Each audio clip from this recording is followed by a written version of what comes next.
Very recently, MOSPI, that is Ministry of Statistics and Program Implementation, have released a new GDP data series with 2022 and 2023 as the base year, replacing the earlier 2011-2012 as the base year. Now, GDP statistics are central to economic planning, to fiscal planning, investment decisions, and macroeconomic assessment in India.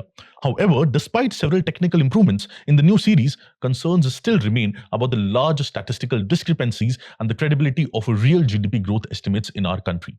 In order to understand all these things, first of all, we need to understand about what is GDP, what was the new series, and why the base year has been changed. Now, answering the first question, what is GDP? The full form of it, all of you would know, it's gross domestic product. Now, let's understand first of all the term gross. Gross refers to the overall value. There's a formula, gross minus depreciation is equal to net, which means gross is the overall value, and if there is a term net, net means the final value after taking into account depreciation, which means in gross value, there is depreciation value already included, and we have not subtracted depreciation. So gross is the overall value of goods and services. So gross is the overall value. Domestic product means production within the domestic territory of our country. Now, production of what? Production of goods and services. So when we talk about gross domestic product, we're actually saying that gross domestic product is the gross value of final goods and services being produced within the domestic territory of a country. That is what your gross domestic product means. Now, it's the primary indicator of economic performance which is used by the governments and policymakers in our country. And there are several ways through which we can measure this economic output, or we can measure the GDP.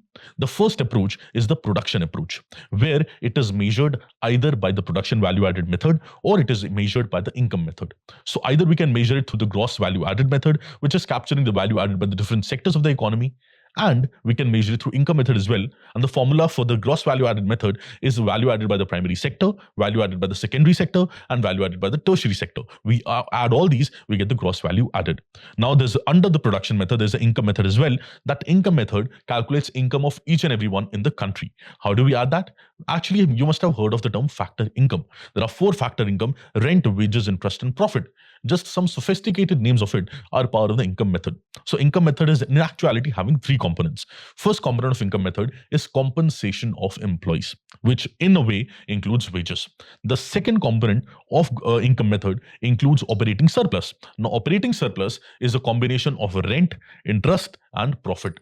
And last but not the least, the third component of income method is a mixed income of self-employed. Now, self-employed is a category who employs themselves, which is why rent, wages, interest, and profit can't be distinguishable for them, which is why their income is a mixture of rent, wages, interest, and profit. We call it as mixed income of self-employed.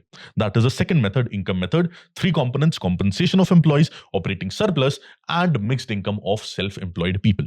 And then comes the third method, or actually we call it the second method, because in the first method, production method, there are 2 sub-methods. So then we have another method known as expenditure method, where we measure the GDP by taking into account total spending in the economy, which is why its components are 4. First is consumption expenditure, second is investment expenditure, third is government expenditure, and fourth is net exports. That is C plus I plus G plus X minus M. This is how we calculate GDP in our country through these different methods. Now, the question is, what is the relationship between GDP and GVA? See, GDP is equal to GVA plus net indirect taxes. And what is net indirect taxes? Net indirect taxes are equal to indirect taxes minus indirect subsidies. See, in theory, we can say both the methods should produce identical estimates of economic output. Because these methods are to calculate same thing, these methods should produce identical estimates of economic output. But the reality is a bit different, and there are certain discrepancies. But before we come to that, let us discuss about the base year. There was a change in the base year recently. See, first of all, the base year is a year which provides a benchmark for price and production comparisons over a period of time. Reasons for periodic revisions are changes in production patterns and consumption basket, or emergence of new sectors and technologies, updating price structures, and improving data sources and methodology. Now, India keeps on periodically revising its base year from time to time. For example, earlier series base year was 1999 to 2000. Next revision happened in 2000, and next revision happened when the base year became 2004 to 2005. And in the previous series, it was 2011-2012, and the new series, it is 2022 to 2023.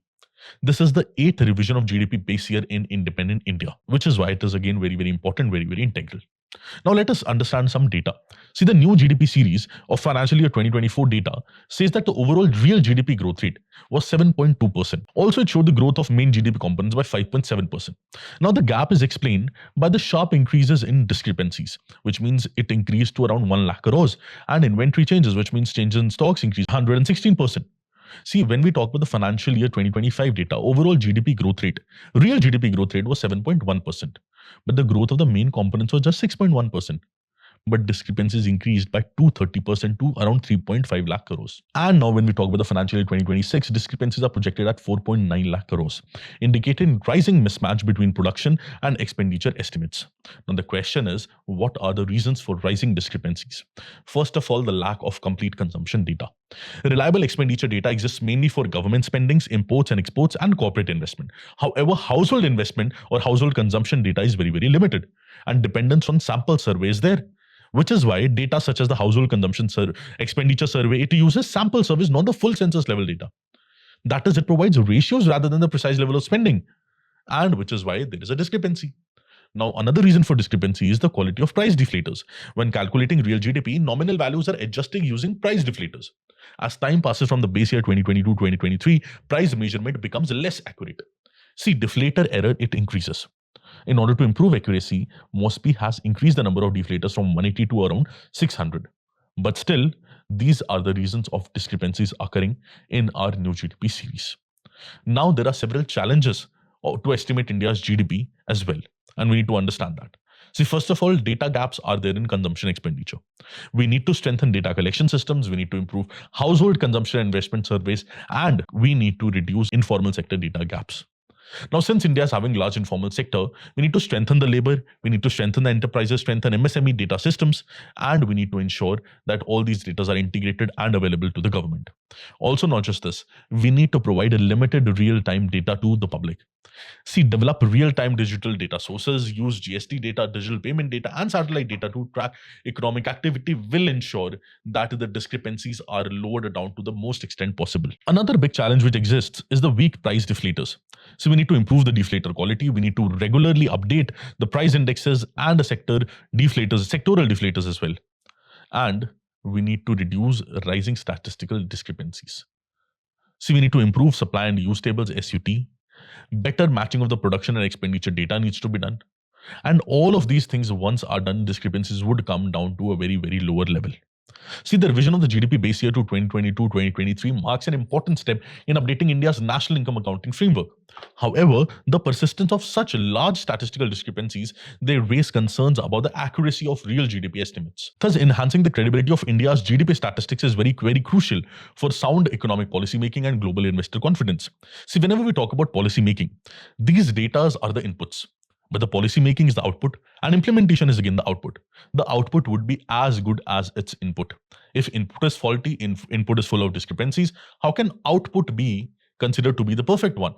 Which is why we need to improve internally. We need to improve on all the things which we have discussed in order to ensure that this particular data helps policymakers, helps investors, creates a lot of businesses, and eventually will make our economy go to a $5 trillion economy soon. I hope you gained a new perspective from this session. Do let me know what are your views surrounding this. All the very best. Have a beautiful day. Thank you.